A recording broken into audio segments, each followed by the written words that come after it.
DK Shivakumar ಹಾಗೂ ಕುಮಾರಸ್ವಾಮಿ ಅವರ ಮಾತಿನ ಮಲ್ಲ ಯುದ್ಧದಲ್ಲಿ ಎಂಟ್ರಿ ಪಡ್ಕೊಂಡಿದ್ದಾರೆ ಆರ್ ಅಶೋಕ್ ಅವರು.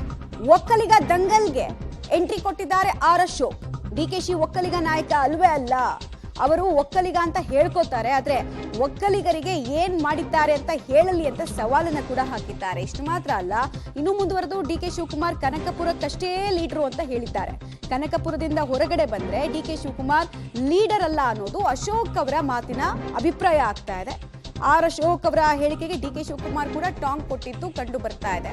ನೋಡಿ, ಕನಕಪುರದಲ್ಲಿ ಮಾತ್ರ ಲೀಡರ್ ಅಂತ ಇವ್ರು ಹೇಳ್ತಾ ಇದ್ದಾರೆ ಆರ್ ಅಶೋಕ್ ಅವರು. ಬಟ್ ಇದೇ ಕನಕಪುರದಲ್ಲಿ ಲಾಸ್ಟ್ ಟೈಮ್ ಇವರು ಕಂಟೆಸ್ಟ್ ಮಾಡಿದ್ರು ಡಿಕೆ ಶಿವಕುಮಾರ್ ವಿರುದ್ಧ, 3ನೇ ಸ್ಥಾನಕ್ಕೆ ತಳ್ಳಲ್ಪಟ್ಟಿದ್ರು. ಸೊ ಇಂಥ ಹೇಳಿಕೆಗಳನ್ನು ಕೊಡಬೇಕಾದ್ರೆ ಒಂದ್ ಸ್ವಲ್ಪ ಜನ ಕೂಡ ಯೋಚನೆ ಮಾಡ್ತಾರೆ ಅನ್ನೋದನ್ನ ಅರಿವಲ್ಲಿ ಇಟ್ಕೊಳ್ಬೇಕಾಗಿತ್ತು ಅಂತ ಅನ್ಸುತ್ತೆ ಆರ್ ಅಶೋಕ್ ಅವರು. ಡಿ ಕೆ ಶಿವಕುಮಾರ್ ಯಾವಾಗ ಒಕ್ಕಲಿಗ ಲೀಡರ್ ಆದ್ರು? ಫಸ್ಟ್ ಒಕ್ಕಲಿಗ ಲೀಡರ್ ಅನ್ನೋದಕ್ಕೆ ಏನಾನ ಅವ್ರಿಗೆ ಬ್ರ್ಯಾಂಡ್ ನೇಮ್ ಏನಾನ ಇದೆಯಾ? ನಥಿಂಗ್. ಆ ಥರದ್ದೇನು ಇಲ್ಲಲ್ಲ. ಏನು ಮಾಡಿದ್ದಾರೆ ಒಕ್ಕಲಿಗ ಸಮುದಾಯಕ್ಕೆ? ಅವ್ರು ಏನು ಮಾಡಿದ್ದಾರೆ? ಈಗ ಜಾತಿ ಗಣತಿ ಬಂತು, ಸಿದ್ದರಾಮಯ್ಯನವರು ಅವ್ರು ಹೇಳಿ ಮಾಡಿಸಿದ್ದು ಜಾತಿ ಗಣತಿ, ಅವರೇ ಡಿಕ್ಟೇಟ್ ಮಾಡಿದ್ದು, ಅವರೇ ಮೀಡಿಯಾದಲ್ಲಿ ಲೀಕ್ ಮಾಡಿದ್ದು. ಒಕ್ಕಲಿಗ ಸಮುದಾಯನ 6ನೇ ಪ್ಲೇಸಿಗೆ ತೊಗೊಂಡೋಗಿದ್ದಾರಂತ ನಮ್ಮ ಪರಮ ಪೂಜ್ಯ ಸ್ವಾಮೀಜಿಯವರು, 3 ಜನ ಸ್ವಾಮೀಜಿಯವರು, ಬಾಲಗಂಗಾಧರನಾಥ ಸ್ವಾಮೀಜಿಯಿಂದ ಹಿಡಿದು ನಮ್ಮ ಕುಂಚಿಟಗಿರಿ ಸ್ವಾಮೀಜಿಯವರು ಎಲ್ಲರೂ ಹೇಳಿದ್ದಾರೆ ನಮ್ಗೆ ಅನ್ಯಾಯ ಆಗಿದೆ ಅಂತ. ನೀ ಏನು ಮಾಡಿದ್ಯಾ? ರಿಸೈನ್ ಮಾಡಿದ್ರ?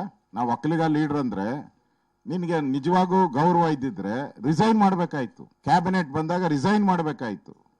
ಕ್ಯಾಬಿನೆಟಲ್ಲಿ ಬಾಯಿ ಮುಚ್ಕೊಂಡು ಸುಮ್ಮನೆ ಕೂತ್ಕೊಂಡು ಒಕ್ಕಲಿಗರಿಗೆ ಅನ್ಯಾಯ ಆದಾಗ ಬಾಯಿ ಮುಚ್ಕೊಂಡು ಸುಮ್ಮನೆ ಇದ್ಕೊಂಡು ನಾವು ಒಕ್ಕಲಿಗ ಲೀಡರ್ ಅಂದ್ರೆ ಯಾರು ಅಂತಾರೆ? ಈಗ ಜಾಸ್ತಿ ಒಕ್ಕಲಿಗ ಲೀಡರ್ ಇರೋದು BJP ಮತ್ತು JDS ಅಲ್ಲೇ. ಇಡೀ ಕರ್ನಾಟಕದ ಹಳೆ ಮೈಸೂರು ಎಲ್ಲ ಭಾಗದಲ್ಲೂ ಲೆಕ್ಕ ಹಾಕಿದ್ರೆ ಹೈಯೆಸ್ಟ್ ಇರೋವಂಥದ್ದು ಒಕ್ಕಲಿಗ ಲೀಡರು BJP ಮತ್ತು JDS. ಲೆಕ್ಕ ಹಾಕೊಳ್ಳಿ. ರಾಜಕೀಯ ನಾಯಕರ ವಾಕ್ಸಮರ ಮುಂದುವರಿತಾ ಇದೆ. ಪ್ರಮುಖವಾಗಿ ಬೆನ್ನಿಗೆ ಚೂರಿ ಹಾಕಿದವರೊಟ್ಟಿಗೆ ಒಕ್ಕಲಿಗ ಶ್ರೀಗಳ ಭೇಟಿ ವಿಚಾರಕ್ಕೆ ಸಂಬಂಧಪಟ್ಟಂತೆ DCM DKಶಿ ವಿರುದ್ಧ ಬಿಜೆಪಿ ರಾಜ್ಯಾಧ್ಯಕ್ಷ ವಿಜೇಂದ್ರ ಅವರು ವಾಗ್ದಾಳಿ ನಡೆಸಿದ್ದಾರೆ.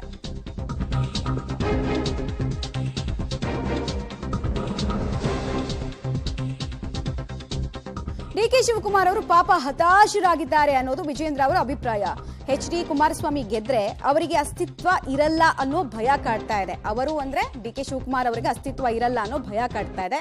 ಹೀಗಾಗಿ ಹತಾಶರಾಗಿ ಏನೇನೋ ವಿಚಾರಗಳನ್ನ ಹೇಳ್ತಾ ಇದ್ದಾರೆ ಅಂತ ಕುಮಾರಸ್ವಾಮಿ ಮೇಲ್ ಮಾಡಿದಂತಹ ಆರೋಪ, ದೇವೇಗೌಡರ ಕುಟುಂಬದ ಮೇಲೆ ಮಾಡಿದಂತಹ ಆರೋಪವನ್ನ ತಳ್ಳಿ ಹಾಕೋ ಪ್ರಯತ್ನವನ್ನ ವಿಜೇಂದ್ರ ಅವರು ಮಾಡಿದ್ದಾರೆ.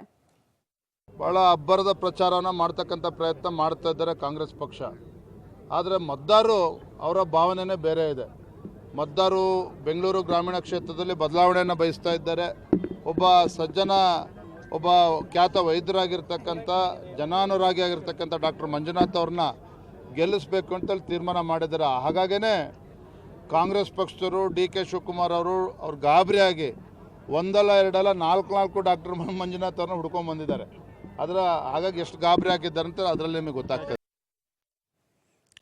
ದೋಸ್ತಿಗಳ ಬೆನ್ನಿಗೆ ನಿಲ್ಲುವಂತಹ ಕೆಲಸವನ್ನ ಬಿಜೆಪಿ ನಾಯಕರು ಮಾಡ್ತಾ ಇದ್ದಾರೆ. ಅದರಲ್ಲೂ ಕೂಡ ವಿಜೇಂದ್ರ ಅವರು ಕೂಡ ಹೇಳ್ತಾ ಇದ್ದಾರೆ, ಸೋಲಿನ ಹತಾಶೆ ಜೊತೆಗೆ ಭಯದಿಂದ ಡಿಸ್ಟರ್ಬ್ ಆಗಿ DK ಶಿವಕುಮಾರ್ ಯಾವ್ದಾವ್ದೋ ವಿಚಾರಗಳನ್ನ ಪ್ರಸ್ತಾಪ ಮಾಡ್ತಾ ಇದ್ದಾರೆ ಅಂತ. ಕಾಂಗ್ರೆಸ್ ಮಾಡಿರುವಂತಹ ಆರೋಪ ನಿರಾಧಾರ ಅನ್ನೋದನ್ನ ಹೇಳೋ ಪ್ರಯತ್ನವನ್ನ ತಮ್ಮದೇ ದಾಟಿಯಲ್ಲಿ ವಿಜೇಂದ್ರ ಅವರು ಮಾಡ್ತಾ ಇದ್ದಾರೆ. ಬಹಳ ಇಂಟೆನ್ಸ್ ಆಗ್ತಾ ಇದೆ ಫೈಟು.